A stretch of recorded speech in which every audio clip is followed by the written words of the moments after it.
Hello everyone, কেমন আছেন সবাই? এখন ভোর 4:56 আর আমি উঠে পড়েছি।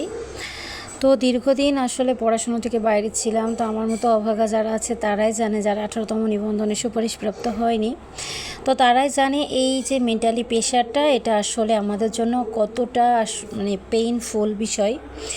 তো যাই হোক, সব কিছুকে কাটিয়ে উঠে যেহেতু এখনও হাতে কিছুটা সময় আছে, তো এজন্য ভাবলাম যে লাস্ট প্রচেষ্টা একটা করেই দেখি।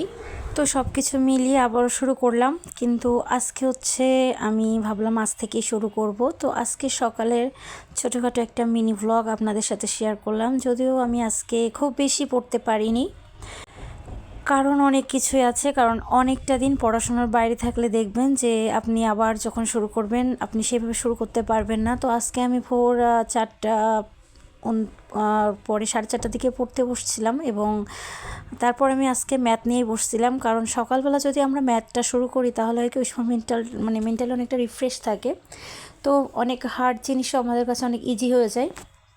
তো এর আগে আমি যত নিবন্ধন পরীক্ষার সময় সেম ওয়েতেই পড়াশোনা করতাম আর কি, ভোরে উঠে ম্যাথটা করতাম। তো আমি আজকে ট্রেনের অঙ্কটাই করলাম, কারণ আমি সামনে যেহেতু প্রাইমারি পরীক্ষার একটা সার্কুলার আসতেছে, তো এর জন্য ভাবলাম যে আমি ট্রেনের অঙ্ক মাস্ট, আপনি এখান থেকে একটা ম্যাথ পাবেন, এটা কনফার্ম। তো এর জন্য আমি ট্রেন এবং গতিবেগের অঙ্কটা দিয়ে শুরু করলাম। কিন্তু বিশ্বাস করেন, আমার আজকে ট্রেন এবং গতিবেগের অঙ্ক করতে গিয়ে এত পরিমাণ হার্ড লাগছে, মনে হচ্ছে আমি সব কিছু নতুন নতুন করতেছি। তো আমি আসলে শর্টকাট কিছুই করি নাই, আমি বেসিক ধরেই করছি, কারণ শর্টকাট ওইটা আমি জানি। কিন্তু আমি চাচ্ছি না আমি আবার শর্টকাটটা এখনই অ্যাপ্লাই করতে, আমি আগে আবারও করব, কারণ এই ম্যাথগুলো আমার সবই করা। আমি খায়রুল স্যারের বেসিক ম্যাথ, এটা আরও আগের বই, তো আমি এই বইটা আমার টোটাল কমপ্লিট করা ছিল। অঙ্ক দিক থেকে আমি বেশ ভালো বলতে গেলে, কিন্তু ইন দিস টাইম আমি এসে এখন ম্যাথে এত পরিমাণ আমার দুর্বল লাগতেছে, মনে হচ্ছে যে আমার কাছে সব কিছু অনেক কঠিন লাগতেছে। তো আপনাদের সাথে একটু শেয়ার করি যে আপনারা যখনই ম্যাথ করবেন, যারা বিগিনার, প্লিজ দয়া করে কেউ শর্টকাটে আগে যাইবেন না। আপনারা প্রথমে বেসিকটা ধরে অঙ্কগুলো করবেন, তাহলে দেখবেন আপনারা ম্যাথে আপনাদের কোনো দুর্বলতা থাকবে না। তো আমি বিদ্যাবাড়ির একটা প্রাইমারি ডাইজেস্ট কিনেছি, আর আমি ভাবতেছি যে আমি এখন থেকে একটু একটু করে শুরু করব। তো এই যে দেখেন, আমি কিন্তু একা পড়তেছি না, কারণ একা একা স্টাডি করতে আমার একটু বোর লাগে। তো আগে তো বাবু অনেক ছোট ছিল, কিন্তু এখন ও পড়াশুনো করে, এজন্য মা ছেলে দুইজনে একসাথে শুরু করছি।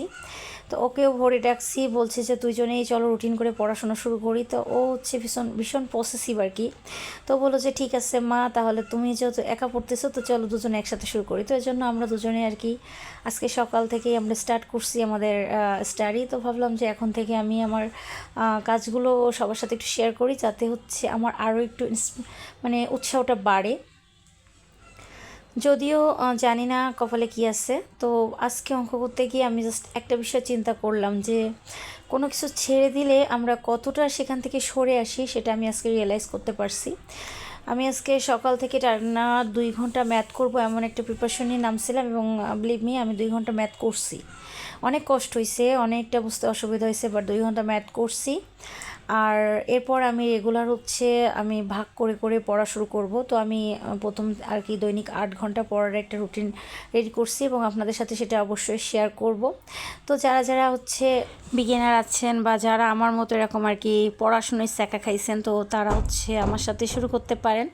তো সবাইকে অনুরোধ রইল আমার ইউটিউব চ্যানেলটাকে সাবস্ক্রাইব করে দেওয়ার জন্য। আর আমি এক এক করে সব কিছুই শেয়ার করব আপনাদের সাথে। যদিও আমি আসলে ওইভাবে কখনো স্টাডি ভ্লগ করি নাই, তো এই জন্য একটু প্রবলেম হতে পারে। তারপরও আস্তে আস্তে খুব সুন্দর করে আমি সাজিয়ে গুছিয়ে আপনাদের সামনে সব কিছু প্রেজেন্ট করব। আর পড়াশোনাটা নিজের কাছে আমি যেভাবে কমফোর্টেবল ফিল করি, অবশ্যই আমি কেন, প্রত্যেকেরই সেভাবে পড়াশোনা করা উচিত। তো আমি সেই সুবিধার্থে তারপরও একটু গুছিয়ে আপনাদের সামনে রিপ্রেজেন্ট করব, যাতে আপনাদের বুঝতে সুবিধা হয়। তো এরপর আমার ম্যাথটা বুঝতে অনেক ঝামেলা হয়েছিল, ভাবছিলাম এরপরে আমি টুয়ার্স ইংলিশটা নিয়ে বসবো, কিন্তু আজকে আমি খুব বেশি আর পড়তে পারি নাই। কারণ আজকে যেহেতু অনেকটা দিন, প্রায় 1 বছর পর আমি আবার নতুন করে প্রিলিমিনারির জন্য প্রস্তুতি নিচ্ছি। তো এজন্য তো সামনে যারা প্রিলিমিনারি দিবেন বিভিন্ন এক্সামের জন্য, তো সবাই আমার সাথে অ্যাড হতে পারেন। আর দৈনিক আমি কিভাবে পড়াটা শুরু করব, আর সব কিছু মিলে আসলে সংসার সন্তান সামলিয়ে কিভাবে আবার প্রিপারেশন নেওয়া যায়, সেটাই আমি এখন চেষ্টা করব। আর আমি কাউকে কোনো উপদেশ দিব না, আমি আমার মতো করেই পড়াশোনা করছি। আপনাদের যদি ভালো লাগে আমারটা দেখে আপনারা আমার মতো করে চেষ্টা করতে পারেন। আর আমি ব্যর্থকে দেখে ব্যর্থতা থেকে সফলতা আসবে কিনা এটা আমি জানি না, সব কিছু সেই মহান সৃষ্টিকর্তাই জানেন।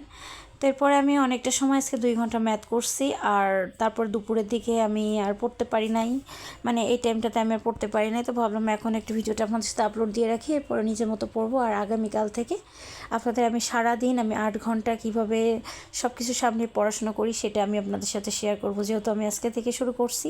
তো সবাই আমার জন্য প্রে করবেন যেন আমি পারি। আর আমি চাই প্রত্যেকটা যারা লেখাপড়া শিখছে প্রত্যেকেই যেন একটা না একটা জব পাই, এটা আসলেই দরকার। আর এরপরে আমার ট্রেন ও গতিবেগ নিয়ে যে প্রবলেমগুলো ছিল আমি একটু ভিডিও ক্লাস করে নিলাম। তো সবাই ভালো থাকবেন, ধন্যবাদ।